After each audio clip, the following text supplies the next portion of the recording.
Welcome to Om Times TV, a division of Om Times Media and Broadcasting.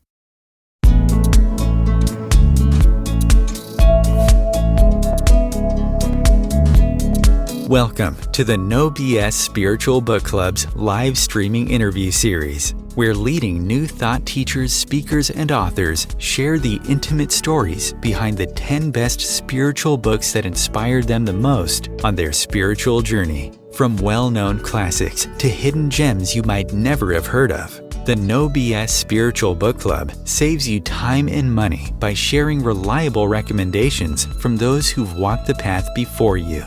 The No BS Spiritual Book Club, the only No BS guide to the best spiritual books to inspire your own journey of self-discovery.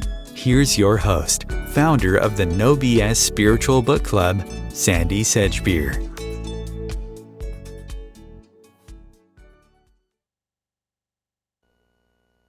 Hello and welcome. Joining me today to share the stories behind her 10 best spiritual books is prominent emotional wellness expert, motivational speaker, spiritual mentor and author, Sister Dr. Jenna, who's founder of the Brahma Kumaris Meditation Museums in Maryland and Virginia. Sister Dr. Jenna is also a radio and TV personality who serves as one of the evolutionary leaders in service to conscious evolution. She sits on numerous advisory boards, including Conscious Good Media, Global Women's Network, Global Love Button, the Wisdom Council for the Summer of Peace, and Visionary Peace Builder. And she has collaborated with Fortune 500 companies on key issues. Her syndicated radio show, America Meditating, which focuses on wellness, current events, healthy living, self-help, meditation, and empowerment, is a popular global online show. Sister Dr. Jenna, welcome. Thank you so much for having me. Very, very warm greeting to you, my dear. Thank you. Good to see you too. So tell me, what was it like for you to have to pick only 10 books out of probably all the books you've read over many years? Well, I don't usually kind of skim through a lot of books, but I have a habit, and you might not believe this, but I'm hoping that you will. I have read some of the books that we're going to talk about maybe over 20, 30 times. And I think the reason why I do that is because it means something to me. And there's just something about certain books that I like that I have to go back over and over again with them for it to really sink in. Have you ever had that experience? I have, and I've also heard of people who read books every year, and each time they find that they get something new out of it. Yeah, because you're not the same. So the way we interpret it, it's always going to be different. So it wasn't that difficult for you then to pick 10? No, it wasn't. It was very easy, actually. Well, you're the first person who said that. So let's look at your books then, and let's start with the first one, which is New Beginnings, recommended reading for Raja Yoga students. And this was by the Brahma Kumaris. So before we talk about the book itself, just tell us a little bit about Brahma Kumaris. It's my spiritual community, which I've had the fortune to be connected with since I was about 17. My parents were teachers, and somehow in my 20s, early 20s, I evolved into experiencing its philosophy of focusing on the world behind your eyes, that we're all souls, and we're here playing our parts out. And we've reached a point that we're a little bit attached to our stories, and there's a need to kind of let go of those stories now and to become fully empowered. So it connects you to the source of light, the supreme energy, which is really love. And then it says, just burn all those attachments that aren't serving you anymore and live fully. So the whole philosophy and path has been very beautiful for me. I can't believe we have 9,000 centers in 120 countries, but each time I say that, I'm like, what are we doing? This is too much to handle. So it's been really a lovely community. I know it's well known for its female leadership. And yes, majority of the spiritual leadership are all females, but there are also a lot of males that have taken roles of responsibilities within the organization, which has been very nice. Is it a frequent publisher? Does it produce many books? It does have quite a lot of books, especially out of their UK branch. I can't remember all, but we do have a lot out of our UK branch and out of our Australian branch. Most of them are focused on the inner work, you know, the workings of the mind, spirituality, meditation. So tell me about New Beginnings then. I mean, what was it about this particular book that was a standout for you? Well, it was when I was getting on the path, really. And my parents had this book around the house. And every so often I would pick it up, just skim through the pages. But I would just start to, as I would evolve, you know, I would start back again at the beginning. And the whole book would go through what we actually teach in our centers called Raj Yoga meditation. But it was this detailed outline of what is the soul, who is the soul, where is the soul, how does the soul function, what are the recordings within you. You know, it just outlined everything for me, and what it did, it gave me clarity as to how to navigate this spiritual journey that I've been called to do. Sandie, I had no plans to do anything spiritual whatsoever. I don't even want to say that I still do, but for whatever reason, this energy comes, you know, and it has me wanting to focus more on our meaning, like, why am I really here? So that book did a lot for me, The New Beginnings. It was my new beginning, because that was really when I entered onto my spiritual path. That was after you had been in The nightclubs? the Yes. nightclub industry, yeah, which is quite a difference from what you're doing now. So Not really, not really. It's just that one is a little bit more louder, and and one gives you a lot of different forms of intoxications. But for me on this path now, it's a little bit the same. I'm getting together, I'm having a party with friends. It's a little bit more on the quiet side. I find that we become very intoxicated, but there's no alcohol involved. So then I realized it was just a refinement of energy. But I was still partying, to tell you the truth. Look at my face, can't you see? Party animal. So I'm still in that groove, you know, like I've really began to more deeply accept we're here to really enjoy, Sandie. And in our enjoyment, we shouldn't hurt anyone along the way. yeah. So since we're talking about the switch from the club business to this, what was it that made you leave that behind and really dive into this?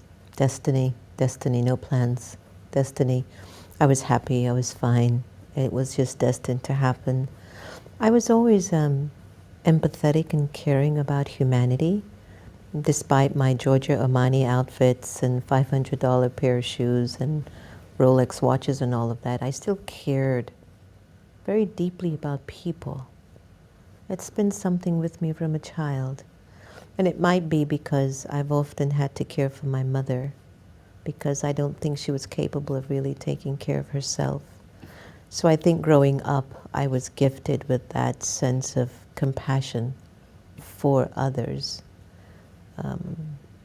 So that's really how I got involved. It was just destined to happen. Tell me a little bit about Raja Yoga meditation. How is that different from other forms of meditation? Well, you know, each one has to discern for themselves what practice makes them feel like they're spiritually awakening and sustaining their awakening. I've seen a lot of other spiritual traditions, and they're not different in terms of they want you to be a better version. So they're all the same. The style or the way that they go about it with the teachings or the language will resonate with you in whatever way. For me, Raj Yoga resonates a lot because it hands over tools based on spiritual wisdom that's ancient. And it leaves me with the courage to make the change. that only I can do. As much as I've been blessed with some of the most powerful women in my life, and as much as they have supported me and blessed me and guided me, I was still left with me to do the real deep internal work. And I think what I've loved about the philosophy or the teachings of Raj Yoga, it cannot deceive you. It leaves you recognizing, if you're a soul and you've been through all that you've been through, why is it you're not able to forget the hurts and the pains? Why do you keep holding on to those things? Is it love that you are, in need of? What is it that you seek? Truth, understanding? So when it started to give me the authority to make my connection to God's healing power, and then I started to really realize this is it for me. I don't want to rely on one human being to be my healer. I want to rely on the Supreme One who heals everyone. And there was just something about that. I didn't have to exercise too, by the way. And I loved that. And I loved that it challenged my intellect to become very honest with myself. Not everybody can do Raj Yoga meditation, Sandie.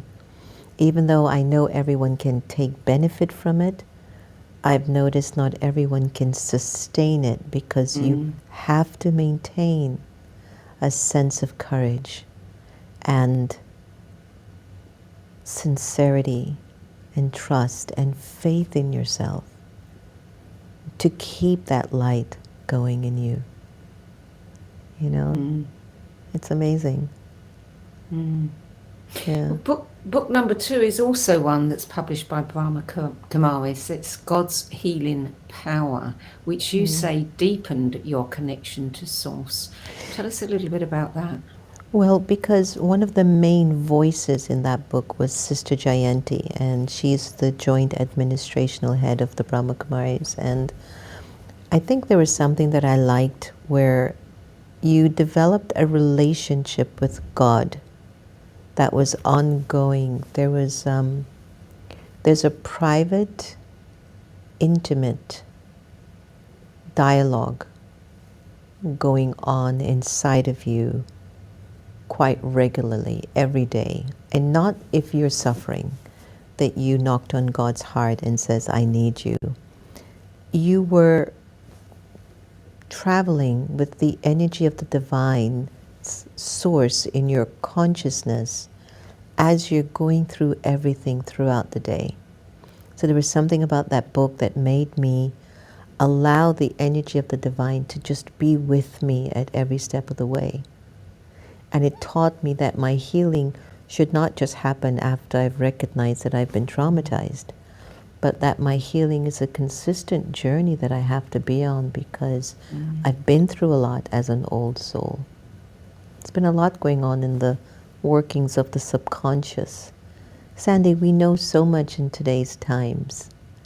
I was on the hill with all of these leaders, and everyone was talking about all the things of the world. And as I sat there and I looked at everyone's aura and eyes and power that they yielded, and I said, wow, all of these men can change the world, but only if they wanted to.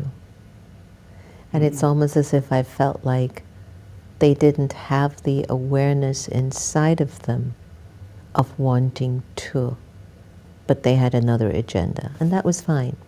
And I'm only wishing that one day they'll wake up and feel God's healing power over them, and that they could do the best thing. So I got really close to God in that book.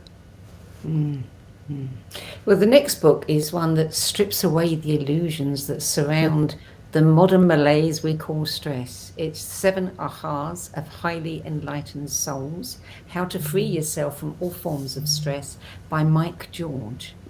Yes, Mike George is such an eloquent author and has authored so many books. And this one was at a time when I found myself extremely engaged. And I actually don't remember when I've not been. But, but there are times when I just felt that the way that I was moving wasn't me. And I felt like I had changed the interpretation of what my spiritual path meant. And it wasn't just about the events and the people and how much we were doing, but it was about how much at peace was I in the midst of doing it all. And for one to become really enlightened, there can't be this companion that you walk with all the time, which is the almighty ego. And there was one thing that he mentioned in there that stuck in very strongly. And he defined ego as an attachment to a false identity that I carry for myself. And he says, if you think you're a man, a woman, or even if you are attached to your religion or your position in your job, you're not going to be effective. It's going to actually hold back the potential of what you actually could do. And so I loved when he reminded me that ego was connected to any attachment that was limited. It still had the making of elements, and that if I kept believing in the 5 elements, it was taking away my light. So I needed to tap into what the virtues of the soul actually is, and that moved me to another level of belief. Yeah, well, it's very true. The minute that we, attached to a belief about anything, we limit everything else. We close down to all the other possibilities. Yeah. And actually we get addicted to being limited, and it's only when we look on the screen or we hear someone's life seeming larger than life, we sometimes start to feel, oh, but I could do this, I should do this, but we're not preparing the soul to move into that space because we're still carrying the things of all those illusions.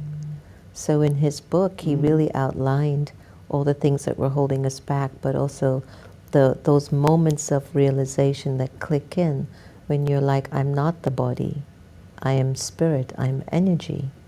And the original nature of the soul is definitely not an arrogant one. And so he kind of redefined that, yeah.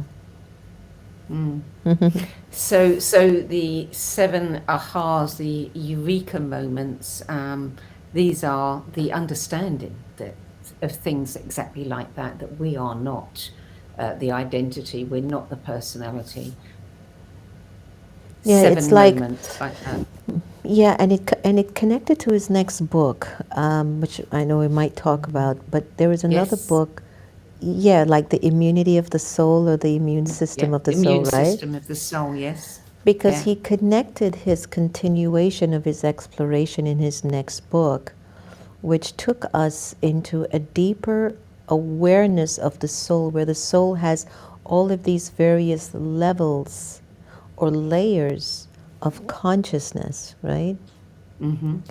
So in that book, he said, until you can get into the awareness of the purity and the peace that the soul originally is, then there is an illness.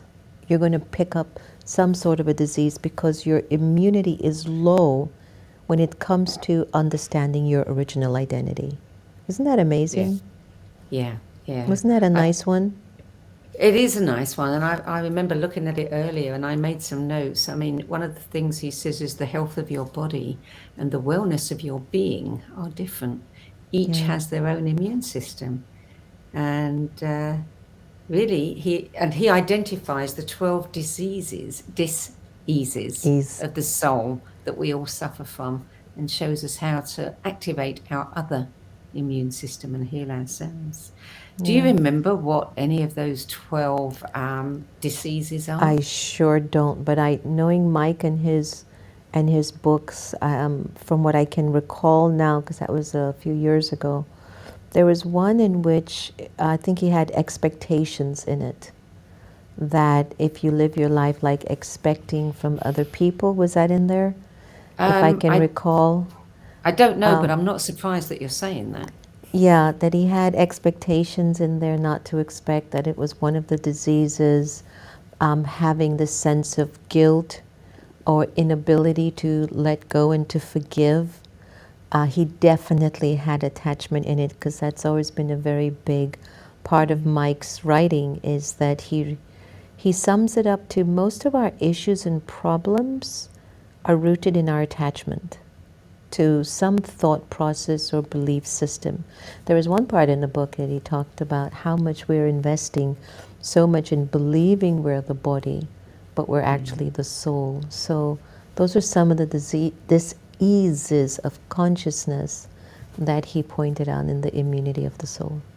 Yeah, yeah, and of course, if you have attachments, you're going to have expectations, Right. and you know, when they're not fulfilled, we end up very, very miserable. Indeed, indeed. Yeah. Book number 5, Intimate Conversations with the Design, Prayer, Guidance and Grace by Caroline Mace.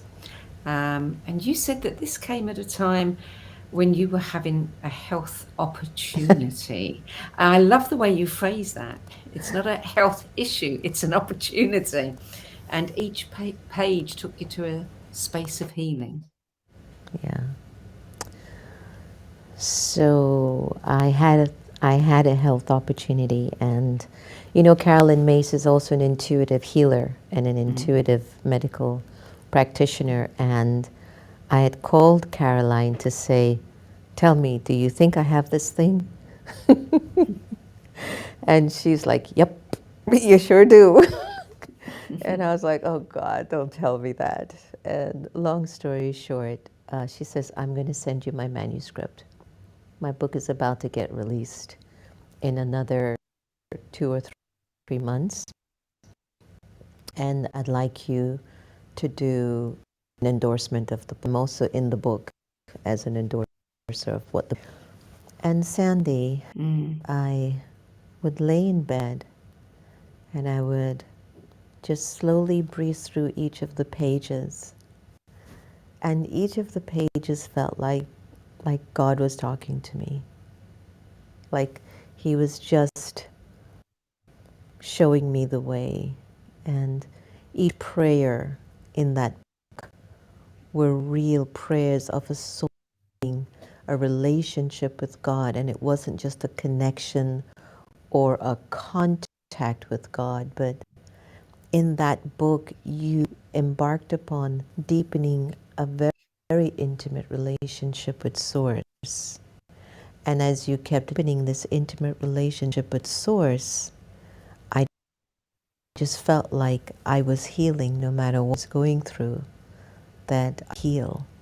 So I remember once calling her and telling her that your book should become like a Gita, that we should put it down because it touches you in an intimate, deep way, where your relationship with God is private, but you were invited in the privacy of that space that became your own. The book offers 100 of Caroline's personal prayers, each of which illustrate a different type of grace that feeds the human soul.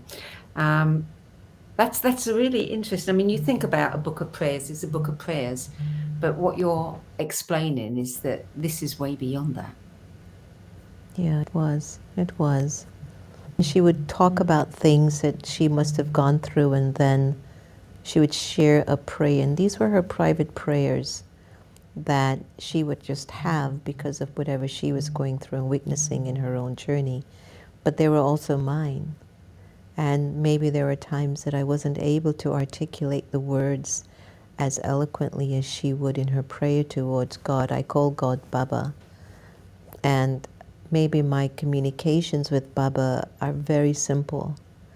Many times when you see me in meditation with the divine, I sit and I know the divine's energy only connects to mine if I've stripped away the attachment to name, gender, role, and I'm just a soul. So when I was in my health opportunity, and I would just sit and I would be with Baba, then I would remember some of the prayers that Caroline had, and they had become my own. And then I would add on to what I was experiencing when most of it was just simple between me and Baba. It was like, I just want to be in your company. I don't want anything from you. I don't have anything to give you. I just want to be with you. And then I would just sit and be with the divine, be with God, Allah, Jehovah, Shiva, whatever's the language, but just sit with Baba. And it always amazed me how Caroline always could have this autobiography, when it comes on to her prayers to God. And mine are like, I don't have anything to say. I'm just going to be with you, and I'm good. A prayer of presence. Yeah. Yeah. So book number 6 is Caroline's most famous, Anatomy of the Spirit, the 7 Stages of Power and Healing. This, I had not heard about the book until actually maybe 3 years ago. And it's an old book for Caroline. I think it might have been one of her staple books, right? One of her beginning books? 1996, yeah. I just heard of that book like 3 years ago.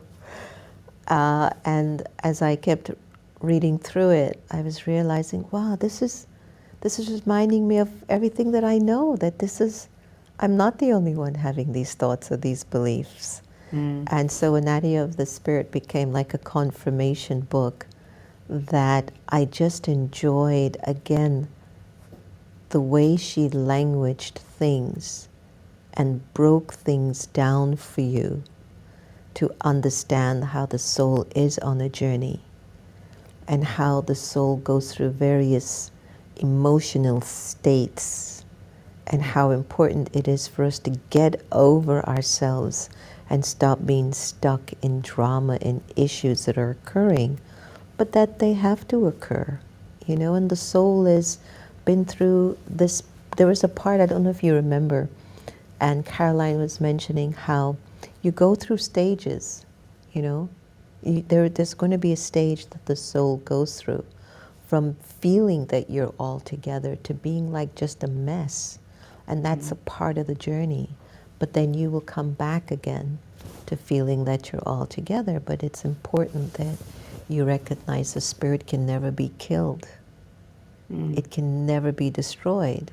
You can just go through changes, but you never die. So it was important to understand the soul that you are and to not allow certain emotions and things that are going on in your life to pull you away from that, And I just loved that book so much. It really helped me to deepen my personal spiritual practice. That book I used to listen to an Audible at night. I don't know, maybe 2 months, 3 months straight. I would just listen to it because everything she would say was so crystal clear to me, because it was my story. Like I could relate to every bit of whatever she was saying in that book. Yeah, I find that when I listen to Audible, I retain a lot more of the information. Yeah, me too. Yeah. So book number 7, Out of Your Mind by Alan Watts, legendary thinker, 1998. And this is based on 6 of his most engaging teachings on how to break through the limits of the rational mind. Yep, that's it. How to break through the limitations of your mind. He hits every main limitation that human beings have and basically give us an invitation to get over ourselves again. The whole thing, if you notice, all of my books are about this inner work, right? This inner being, because I'm just so curious about the way we view things. I love his philosophical way of really reaching into the soul and into the mind and to work it through, and the way he dissects interpretation of things. In that particular book, you remember, he has a way of giving you a mirror to interpret the way you're actually seeing what you're going through. And there were so many powerful points in his sharings. You know, I wish I could have just, listened over to that particular book before we came on today, because there were so many things that used to trigger me, and it just inspired me so much to release a lot of my limits. Even in my spiritual path, I could watch myself getting caught up with these invisible fences, that because you are in a spiritual journey, you think that that's all, and it's not just a title. It's not just your religiosity that defines who you are. It has to do with the freedom of your mind that really brings you to a place of understanding yourself and getting you out of boxes, even if you think the box is a spiritual one. That cannot be enough for you. So with Alan's book on that, it helped me to remember I do not want to be in a box that says because I'm a Brahma Kumaris or a yogi or a radio host or a woman or this. Get me out of that, please. There's no way the soul should be squeezed into a label. You know? Yeah. Yeah. I mean, he always said that in order to come to your senses, you sometimes need to go out of your mind, which he's absolutely right.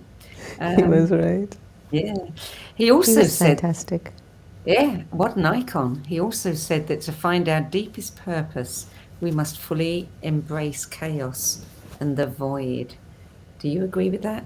Absolutely, because it's in the chaos that you actually will see the things that you've been missing. And it's in the chaos that it actually shows you where your greatest strengths are. And it's in the chaos that you realize how long of a fool you've been making yourself to be. And it's in the chaos that maybe, just somehow, some way, you come back home to yourself. Because the chaos is a release, you know? It's actually a release to show you something that there's no way you can live in that chaos for so long, you know? You want to be in order, you want to be free. Chaos definitely would not let me get there. I mean, it wouldn't let me live in there, but it was the tool to get me out, to get into the space I needed to be in. Yeah, and I mean, it's the breaking down of everything, isn't it? And it's exactly what's going on now in society. So we have a great opportunity here. Now we look at what's going on in all the so many of the countries around the world. It fascinates me that the leaderships that are being attracted to positions of prime minister or president of countries are very jarring personalities, and they are very chaotic in their leadership. And it's almost as if within that chaos that they bring, they're waking up their citizens. Now make a decision. What do you want to feed? Exactly. Yeah, Yeah. for sure. Very interesting point. Number 8, Bhagavat Gita, interpreted by Eknatheswaran. So that was published in 2007, and I cannot tell you how many times the Gita turns up on people's lists, and I'm always surprised by the interpretation that they choose, that they relate to, and I've never come across this particular one before. Oh, he's the best. He's the best, is he? He's the best. What makes him the best? The clarity, the way he extracts the spiritual principles that you could apply in your day-to-day life, rather than making it so out there that you don't ground yourself in the power that the Gita offers. I've listened to that one.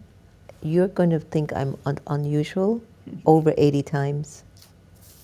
No. Over 80 times. And I go to bed listening to them, so I want you all to know it's not that I don't have anything to do with my life. So usually when I'm turning in after a long day, I usually have a cup of hot water or tea, and I'll lay in my bed. This is my routine. I go to Audible. Go, which one do I want to listen to? Anatomy of the Spirit, Alan Watts. No, let me go Gita. And then I'll play it for maybe the first 10 or 15 minutes. And I'll always go to bed with one of those thoughts in my head. And I'm like, yeah, that's true. And then sometimes, because it's also so long, they're like 8, 9 hours, I'll actually wake up everyone and I'll hear a point. I go, oh my God, yes, that's true. So the first thought in my consciousness when I wake up is one of those points. And the Gita was one that I just loved so much. But it took me to certain spiritual principles that I've been studying with the Brahma Kumaris, which I didn't really have maybe that deep understanding because I wasn't raised a Hindu. My father was a Hindu and my mother was Roman Catholic, but they never imposed any of their spiritual or religious beliefs on me. So when I ended up in the Brahma Kumaris, and majority of the students that came to me were of the Hindu background, I was like, I don't know anything that they're saying, so I have to study this. So it was interesting that when I started to study the Gita and other scriptures from Hinduism, the Upanishads, the Vedas, and all of these things of the deities, I loved the point of view that I took versus someone who was entrenched in its teachings. I realized that a lot of those that were entrenched in the teachings didn't have as much clarity about what those words or what those chapters actually meant in the Gita. And each time I would listen to it, I went, oh yeah, that makes sense. God will come. There's a part in the Gita. God will come quietly in your consciousness when you've reached a state of irreligiousness and despair and sort of chaos. And I said, yes, he's here. He's here now. And then there'd be like, when the urn of all of your karmas, of choices made without divinity, is filled in the soul, then you will also see me. When the urn of sin is full, then you'll come to me. Because the only way to empty that urn would be through yoga, through meditation. And I speak a lot in that Gita about Raj Yoga. And one beautiful word that you won't hear it much in the Bhagavat, but it was entitled Mana Bhav. And in English it was saying, let your mind now be with me, and I will remove your attachments to your illusions. Just a fantastic. Guys, get that Gita from Eknath, not from anyone else. From everyone else, it just confused me. But with Eknath, I was like, Eknath, that is so clear. It was just so clear, yeah. Good. So you can say I love that book, right? You could say yeah, I love that one. I can tell. Number 9, daily readings, Destiny daily readings, inspirations for your life's journey by Bishop T.D. Jakes. Yeah. Gosh, I love how TD just yells. Have you ever, I mean, when he does a performance or a sermon, it's like the whole of Texas and the world can hear him because he's really yelling. So I've often thought that I'm going to bypass hearing how high his volume is in his searching or his sharing of God, but I want to listen to his content. And when I used to listen to his content, it was always so rich. So one day I ended up getting his book, Destiny by Bishop Jakes. And it was all about your part and your destiny is fixed for you. But also, do not give up on your destiny because somebody has told you something else. Your destiny is yours. And despite the naysayers, the people who try to hold you back, those who are trying to extinguish your light, your destiny is fixed for you. And you must follow it because it's the inevitable. It'll take you either longer if you listen to people, or you can move according to the natural sound of it. So I loved that one, and he didn't scream in that audible or in that book, but he really helps you to to get over your limits in that book, to stop listening to people who just don't have your back. Like, you can't be friends with people who want what you have. And another thing that he was outlining, which I really loved, he says there are different ways that you bump into people, because people help you to move towards your destiny. There are like your it was like he was, it's not contact, like associates, confidant, and those who really are with you. He says you who are really with you, and if they're your associate, you can't tell them things that you would tell your confidant. You know, so he was outlining that be very discerning who is who in your life. Yeah, that's brilliant advice. The book, it says, breaks distracting habits and helps you realize your destiny through uplifting daily affirmations and devotionals. Yeah, it was very nice, very nice. I'm not familiar with his work. This is the first time I've come across it, so I'll have to check it out. You'd love it. So number 10, a book that often comes up on people's lists as well, not as often as the first book by this author, but it is A New Earth, Awakening to Your Life's Purpose by Eckhart Tolle. Yeah. Eckhart's philosophy and way of teaching is very similar to what I've learned on my journey with the Brahma Kumaris. And again, I'm often attracted to teachers who are able to articulate it in a way that I can't. And then it just offers to me a confirmation. And so he basically talks about the philosophy of Raj Yoga. There is a golden age that's coming. No matter what you do, you have to first become like a deity or an angel pure before you get there. You're going to go through changes, duality, religions, all of that are going to turn you around. But at some point in time, you're going to become the new version of yourself, which is the new earth, the golden age. And that's the essence of his book. I mean, I've read it a lot. And I agree. I agree with everything Eckhart says in that book, because he's right. Yeah. And I think what's happening in the world today is evidence that we are, you know, leaving one era and entering a new age, for certain. Yeah. So there's another book. That's your 10 best books, but there's another book we need to discuss, and that's the book that you've just released, Meditation, Intimate Experiences with the Divine Through Contemplative Practices. Tell us about the inspiration for this book. Well, you know, Sacred Stories approached me a while back about doing a book on meditation, and I have a copy of it right here. And you know what was funny, Sandie? I told them what the world doesn't want right now is a book on meditation. And so I just told her, no, I'm not going to do that. And what was really good about her and what she did, she had the courage to come back to me and say, please, Sister Jenna, this is a book that I'd like if you could share your mystical experiences with God, and you could invite friends to be a part of this journey with you.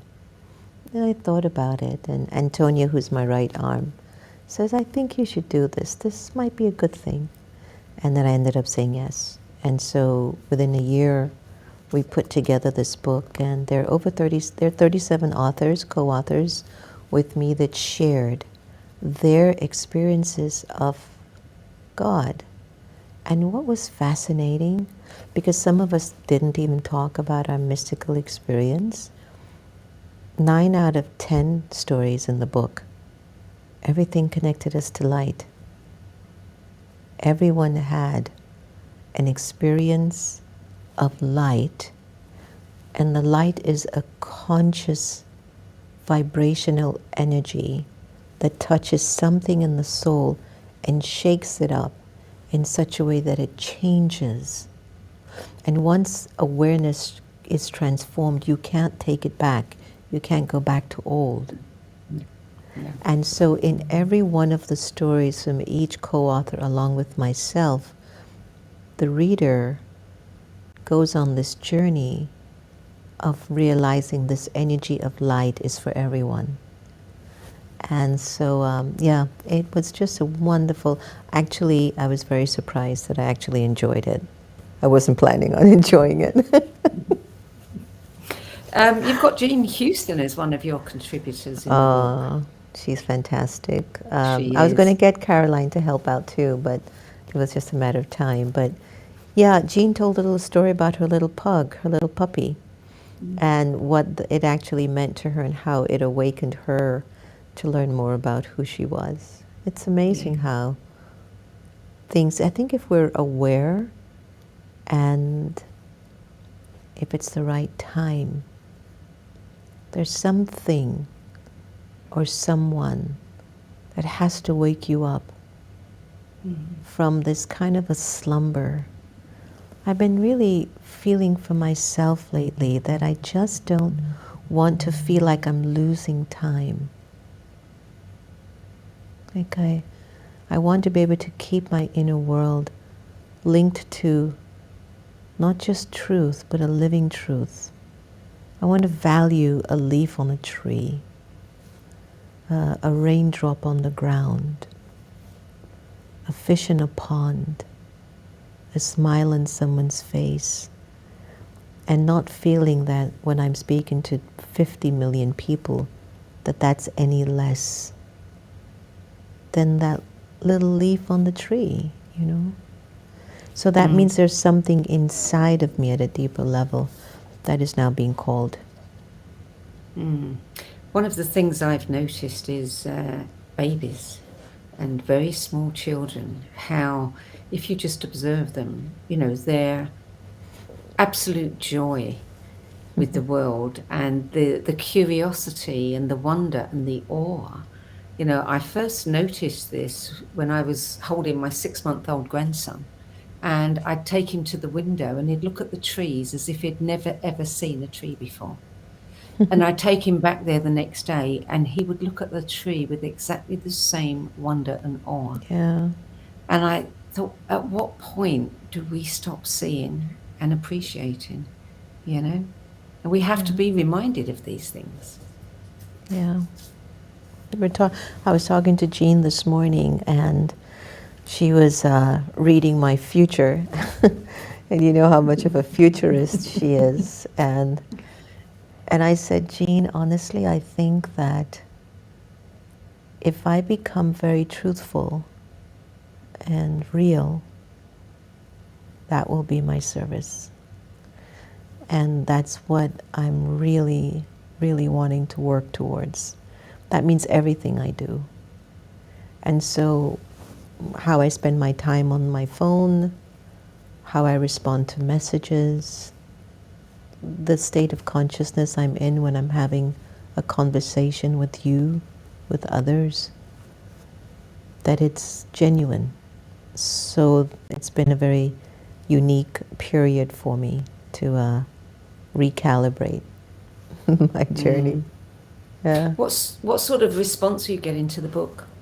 Great. It's become #1 3 times already on Amazon, that is, of course, on Amazon bestseller. So response, the conversations, what I've been hearing consistently is it surprised me, one. Secondly, in many of the stories on each page, something comes to life when you read it. And I went, that's good. That's good. So no regrets? No, not at all. Not at all. What about a second one? Not at this time. I don't know. We'll see. I'm open. I've been thinking about a book, but the book that I've been thinking about is more about the journey of spirituality and dismantling some of the myths that people have been, I think, holding on to, defining it as spiritual, whether it's the way you dress or your discipline or the way you eat or your food. But that spirituality was so much more different than what I'm seeing it to be now. How do you define it? I think it's an authenticity in the way you show up in your every moment, even if you're not perfect and even if you're disheveled. And I keep turning to my mother as an example. It doesn't matter how she looks or whatever she's doing. She's being truthful to herself. And there's something spiritual about that. And then I've seen and known certain people who just seem so perfect. And I feel like energetically, I don't feel that it's what I need. Like I feel there's something not there. And so for me, spirituality is a person who recognizes they're not fully themselves. 2, they become aware that now I've got to generate the energy to get back to me. And 3, they're very patient with the process. And 4, they'll never know if they changed or not. I mean, that's deep spirituality, that you don't even know, but it's just happening. You know, Jesus never knew 2,000 years later that there'll be over 1 billion people turning to his message for truth and for conviction. And he didn't have Instagram or Facebook. And yet there was a purity in whatever he did that has sustained his tribe and the world for so long. I want that. That is spiritual. The Buddha. Yeah, the way they were very pure inside, that's the spiritual. The ultimate influencers. Yeah. Yeah, absolutely. Tell me about your radio show, America Meditating. It's I know doing that well. you focus on wellness and current events and healthy living. And what do you most like to talk about? Life. I like to hear how people are overcoming their challenges and some of the good things that are going on for them in life.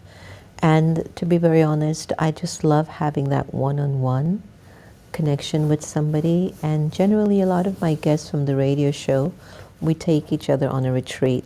So a lot of my guests on the America Meditating Radio end up in a retreat with me and friends from around the world. And we become like a family. A lot of the guests on the show, I don't care how many listeners we've had, and I know we have a lot. And thank you for tuning in. But it's always been about the relationship I'm forging with my guest on the radio. And they're also profound. They're not ordinary people. None of the guests, maybe 1%, but everyone that comes on AM has something very, very unique, uniquely precious and special about who they are on this planet. How do you find them? I mean, I know you've had some well-known people like Alanis Morissette and Whoopi Goldberg. It's in the eyes. It's in the eyes. Honestly, we look in the eyes, and then we look at the work that they've done, and then we determine if it's connected to what we have been doing. That's it. It doesn't matter if they have 5 followers or 5 million. If there's that special innocence, there's a special goodness in their eyes. Like I can tune into that. It says, yes, I definitely want this one for our radio show. It'd be great. And hopefully they say yes, and I get a good yes. Sometimes I don't get a yes. It's very rare, but most of the times we get a yes. So tell me, what gets you out of bed each day? I mean, what excites you? What keeps you going? I will say of recent, not much. I'll be honest with you. I won't say that I get up every morning with excitement like I used to. Why? I think I'm defragmenting my karmas and my stories on my interior world. So I'm not getting out of my bed with the enthusiasm and the excitement that I'm accustomed to. But I'm getting out of my bed because I have responsibilities and lives that I have to take care of. And I am glad that I have that. And because of that, it keeps me going for now.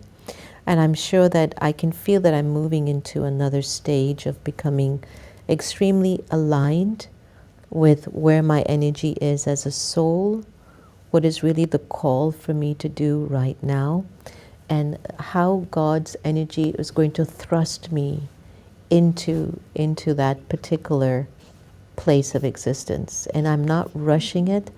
but I have to admit, I'm ready to do something different. And that's my honest feelings.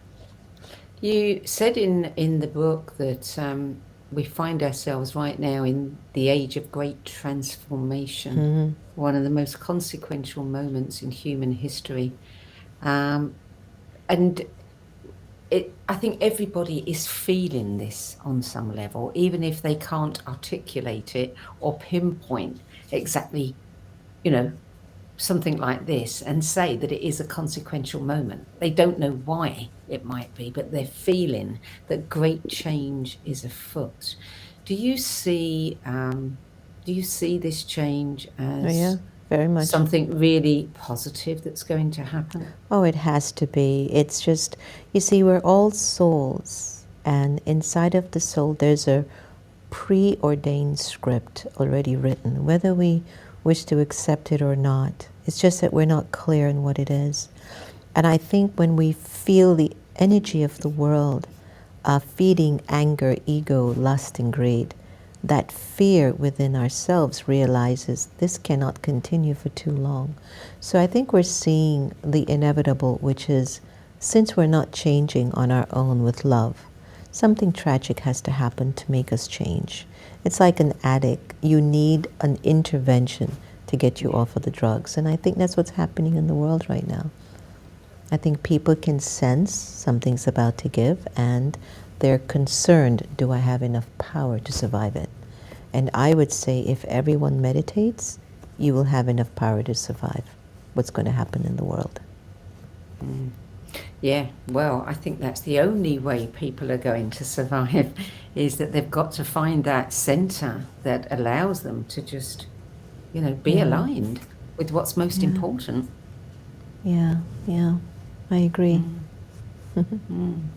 Sister Jenna, thank you so much for adding your 10 best books to the No BS Spiritual Book Club's library of recommendations.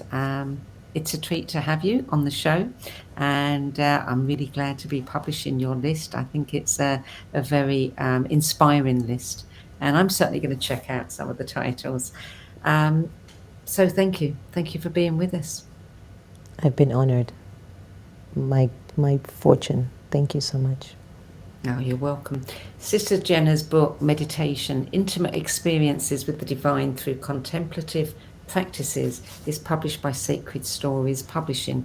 To learn more about her work, visit americameditating.org. Now, before we close, as the spiritual book market becomes increasingly crowded, it is becoming ever more challenging to sort the wheat from the chaff, which is why we launched the No BS Spiritual Book Club, so we could provide you with trusted recommendations from authors, teachers, speakers, and others who've walked this path before you, like Sister Jenna and many of our other guests.